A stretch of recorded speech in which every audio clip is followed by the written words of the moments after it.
당이 높을 때만 작용해요. 이게 무슨 AI 기능을 탑재한 것처럼. 제가 이제 요 GLP-1 이제 약제에 대해서 좀 관심이 많거든요. 뭐 그런 것들을 한번 쭉 풀어가면서 한번 설명을 드려볼게요. 예. 저는 잠깐 말씀드렸는데 트루리시티라고 하는 이것도 GLP-1 약제예요. 근데 당뇨에 이제 허가가 된 약제거든요. 이것도 주 1회 맞아요. 이 약제가 여기 보시면은 2016년에 우리나라에 출시가 됐어요. 상당히 오래된. 예, 저는 이제 출시가 되자마자 이거를 이제 처방을 하고 있고, 그럼 지금 한 10년 정도 제가 쓰고 있는 거죠. 그러면서 이 GLP-1 약제에 대해서 뭔가 믿음이 생겼어요. 워낙 효과가 좋아가지고. 그래서 트루리시티, 둘라글루타이드라고 하는데 이거의 장점이 일단 혈당 강화 효과가 되게 좋아요. 당뇨약으로서는 뭐 당연한 거고요. 거기에 체중 감소 효과. 이 GLP-1 제제들이 거의 공통적으로 체중 감소 효과가 있거든요. 물론 이제 요즘 나오는 뭐 위고비나 마운자로 정도는 아니겠지만은 체중 감소 효과가 좋고요. 또 편의성이 주 1회 주사 맞는 거. 이게 세계 최초로 이제 GLP-1 약물 중에서 주 1회 맞는 거는 이 제품이 이제 세계 최초였어요.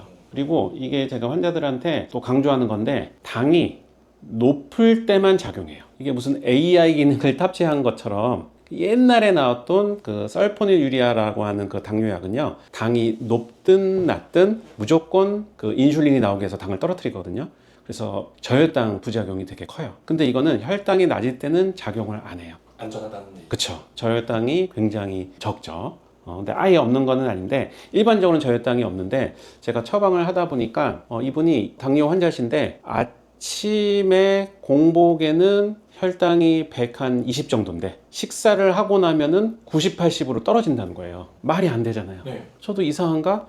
근데 환자분이 오실 때마다 그 얘기를 하면서 약간 당 떨어진 느낌이 확실히 생긴다. 그러면서 그분의 식단을 면밀하게 제가 여쭤봤더니 아침에는 바쁘니까 간단하게 뭐 빵이라든지 요런 걸로 이제 때우신다는 거예요. 그러니까 이분이 단순 탄수화물이나 단순 당이 많은 거를 먹을 때는 이 GLP-1이 작용을 해서 인슐린이 많이 분비가 되는 거예요. 그러니까 저혈당이 빠지고. 그래서 제가 아침 식단을 좀 뭐 계란이라든지 두부, 야채 이렇게 드시라고 했거든요. 그러니까 저혈당이 안 빠져요. 그러니까 당이 높을 때만 작용한다는 게 맞는 거죠. 네.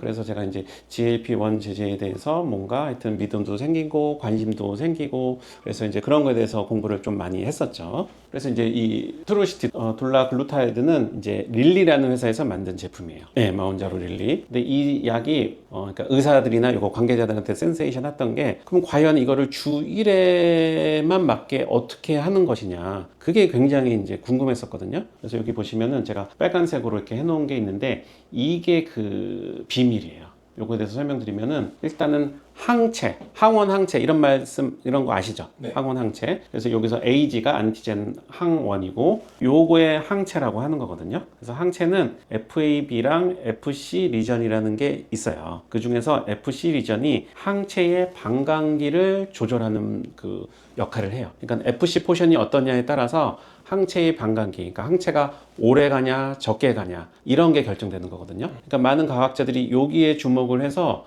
그러면은 약에다가 FC를 어떻게 붙이냐에 따라서 약이 오래 체내에 머물 수도 있고 빨리 체내에서 이렇게 배출될 수도 있겠구나 라는 거를 착안을 한 거예요. 그래서 요 GIP 성분 두 개에다가 요 FC 부분을 이제 붙여가지고 우리 몸이 이거를 항체처럼 인식하게 해서 반감기를 굉장히 길게 한 약이 트루리시티 둘라글루타이드죠. 아마 조금 어려운 내용이에요. 그리고 내과 의사들이 당뇨 질환을 많이 보잖아요. 네. 그러니까 당뇨 환자를 보기 때문에 인슐린에 관심을 가질 수밖에 없어요. 그러니까 내과 의사들은 인슐린을 많이 쓰는 과고요. 그래서 이 인슐린의 역사를 좀 공부하다 보면은 토론토 대학을 또 이제 기억을 할 수밖에 없습니다. 그런 거에 대해서 좀 설명을 드릴게요. 그래서 요 네 분이 인슐린 발명에 지대한 역할을 하신 분이에요. 그래서 뭐 베팅이라는 분, 베스트라는 분, 나머지 두 분, 이분이 이제 인슐린을 이제 개발을 하셨는데 엄청난 이제 발견이기는 했는데 이분들이 요거를 갖고 특허권을 이제 하면서 여기에 대해서 자기의 그 특허를 이제 돈으로 연결을 지었으면 이분들은 엄청난 진짜 부자가 됐을 거예요. 근데 이분들이 물론 이제 특허권은 보유는 하지만 이거에 대한 그 상용 권리를 토론토 대학에 기부를 하셨어요. 대단한 거죠. 그래서 그게 한 1921년 정도 되고 그게 한 100년이 됐다. 그래서 토론토 대학에서 이런 인슐린 100년, 인슐린의 역사라고 하면서 했던 그런 이제 자료를 제가 이제 발췌를 한 건데요. 요거는 그래서 캐나다 100달러에는 그 인슐린에 대한 그런 거, 그 사람들의 업적을 기르기 위해서 이렇게 현미경, 그리고 요게 인슐린, 옛날에 썼던 인슐린. 요게 이제 새겨져 있다고 하고, 이분은 인슐린하고 관계 있는 분 아니에요. 이분은 그냥 정치인이고요. 100달러에 신뢰를.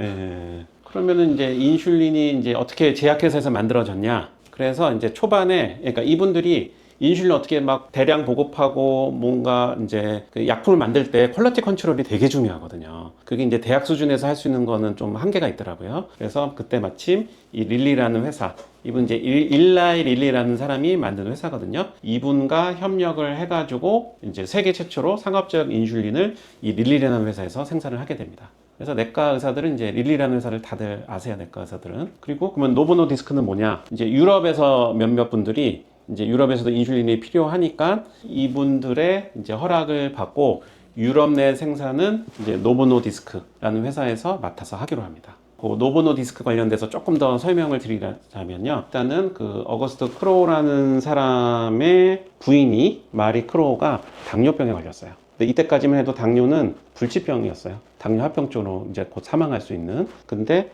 캐나다에 이런 분들이, 훌륭한 분들이 인슐린이라는 걸 발견했다는 것을 알게 된 거죠. 이분은 이제 덴마크 분들이시거든요. 그래서 어거스트 크로우가 이제 캐나다로 가서 이제 사정을 얘기하고, 유럽에서는 내가 좀 인슐린을 좀 쓸 수 있게 해달라. 그 허락을 받고, 그 어떻게 보면 판권을 받은 거고요. 근데 이제 그걸 혼자서 또 하긴 힘드시잖아요. 그래서 한스 크리스찬 하게돈이라는 분이 이제 당뇨 치료 의사예요. 지금으로 따지면 내분비내과 의사인 거죠. 이분하고 협력을 해서 그 사업을 한 거고, 이분 및 몇몇 분이 이제 의기투합해서 만든 회사가 그게 노보노디스크예요. 물론 이제 옛날에는 그냥 노디스크라는 회사만 있다가 노보라는 회사를 이제 합병해서 했지만 하여튼 이분들이 이제 파운더인 거죠. 혹시 이 영화 보셨나요?